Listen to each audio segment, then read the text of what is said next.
আসসালামু আলাইকুম রহমতুল্লাহি ওবরাকাতু। আলহামদুলিল্লাহ, আশা করি আপনারা সকলেই ভালো আছেন। দিনী আলোচনায় আপনাদের সবাইকে স্বাগতম। আমাদের এই দিনী আলোচনার আজকের বিষয়বস্তু হবে ইমানের শাখাগুলো নিয়ে ধারাবাহিক আলোচনা। তারই ধারাবাহিকতায় আমরা ইমানের 18 নম্বর শাখা সবর তথা বিপদে ধৈর্য ধরা এই সম্পর্কে আমরা জানতেছিলাম। এই সম্পর্কে আমরা জানতে গিয়ে জেনেছিলাম যে গুনাহ থেকে বাঁচার 1 নম্বর করণীয় হলো গুনাহ করতে যখনই মন চাইবে তখনই মনে রাখতে হবে যে আল্লাহ তাআলা আমাকে দেখতেছে। তো এর একটা দৃষ্টান্ত আমি দিতেছিলাম যে হযরত ওমর ইবনে আব্দুল আজিজ রহমাতুল্লাহ আলাইহি এর মায়ের ঘটনা দিয়ে একটি দৃষ্টান্ত দিতেছিলাম।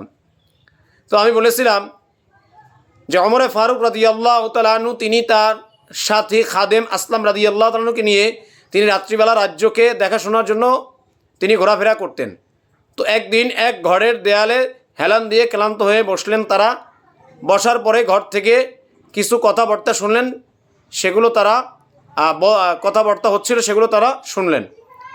শোনার পরে হযরত ওমর ফারুক রাদিয়াল্লাহু তাআলা আনহু আসলাম রাদিয়াল্লাহু তাআলা আনহুকে বললেন যে এই যে বাড়িটি, যেই বাড়িটিতে আমরা হেলান দিয়ে আছি, এই বাড়িটিতে তুমি একটা চিহ্ন দাও যেন কালকে তুমি এই বাড়িটি চিনতে পারো। অতঃপর আসলাম রাদিয়াল্লাহু তাআলা আনহু এই বাড়িটিতে একটি চিহ্ন দিলেন। এরপরে তারা ওখান থেকে দুজনে চলে গেলেন।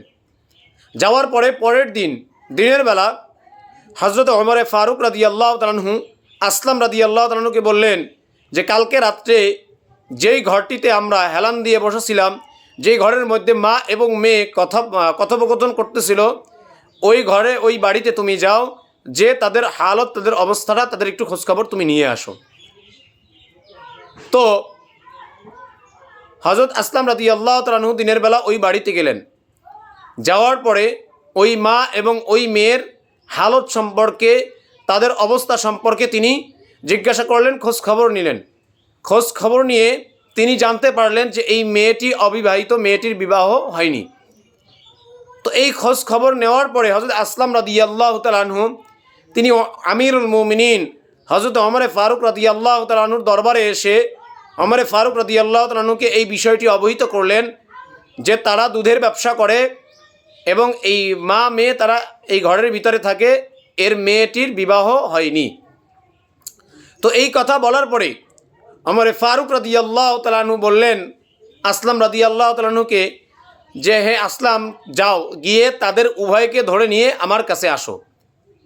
অতঃপর আসলাম রাদিয়াল্লাহু তাআলা আনহু তাদের উভয়ের বাড়িতে আবার পুনরায় চলে গেলেন। যাওয়ার পরে তাদের উভয়কে পাকড়াও করে নিয়ে আসলেন।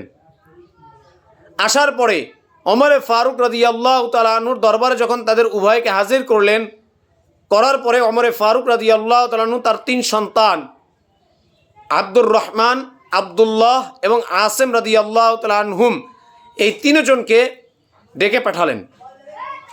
ডাকার পরে তারা যখন ওমর ফারুক রাদিয়াল্লাহু তাআলা আনহুর দরবারে উপস্থিত হলেন, উপস্থিত হওয়ার পরে ওমর ফারুক রাদিয়াল্লাহু তাআলা আনহু এই আপনার আব্দুর রহমান রাদিয়াল্লাহু তাআলা আনহুকে জিজ্ঞাসা করলেন যে আব্দুর রহমান, তোমার কি বিবাহের কোনো প্রয়োজন আছে কিনা?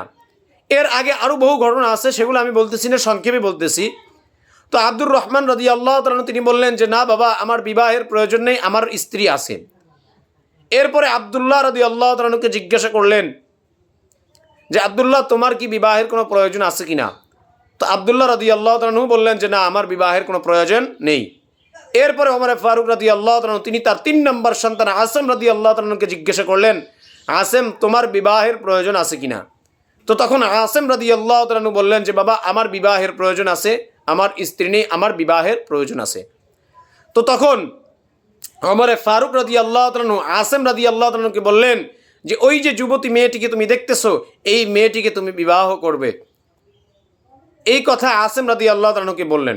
এরপরে ওমর ফারুক রাদিয়াল্লাহু তাআলা আনহুকে ওমর ফারুক রাদিয়াল্লাহু তাআলা আনহু তিনি ওই যে মহিলা যার মেয়ের সাথে বিবাহ দিতে যাচ্ছেন আসেম রাদিয়াল্লাহু তাআলা আনহুকে, ওই মহিলাকে বললেন যে হে মহিলা, তুমি তো দুধে পানি মিশ্রিত করো, এজন্য তো তোমার কঠিন শাস্তি হওয়া উচিত। ঠিক আছে, তুমি যেহেতু দুধে পানি মিশ্রিত করো, তোমার এই দুধে পানি মিশ্রিতর যে শাস্তি, এই শাস্তিটা হচ্ছে তোমার মেয়েটা আমার এই আসেম রাদিয়াল্লাহু তাআলা এই ছেলেটার সাথে তুমি বিবাহ দিবে। এটা হচ্ছে তোমার ওই দুধে পানি মিশ্রিত করার শাস্তি।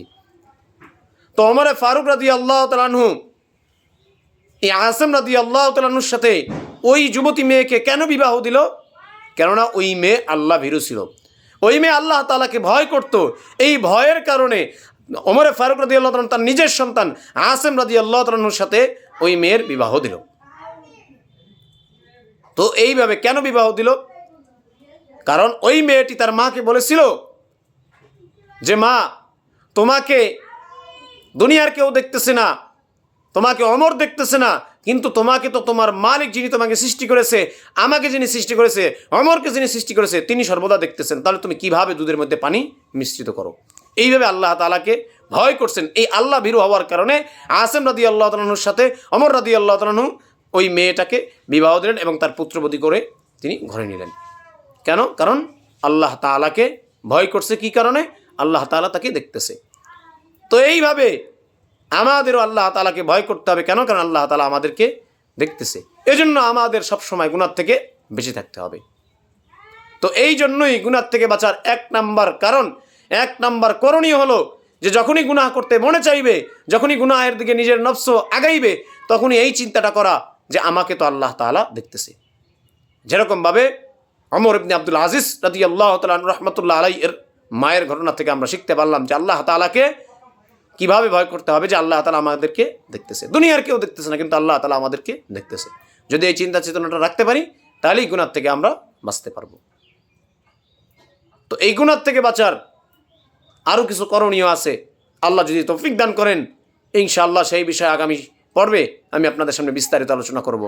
আল্লাহ পাক রব্বুল আলামিন আমাদের সবাইকে গুনাহ থেকে বেঁচে ধৈর্য ধারণ করে, বিপদে ধৈর্য ধরে ঈমানের এই শাখাটিকে পরিপূর্ণ করার তৌফিক দান করুক। আমিন। ওয়া আখির দাওয়ানা আনিল হামদুলিল্লাহি রাব্বিল আলামিন। আসসালামু আলাইকুম ওয়া রাহমাতুল্লাহি ওয়া বারাকাতুহু।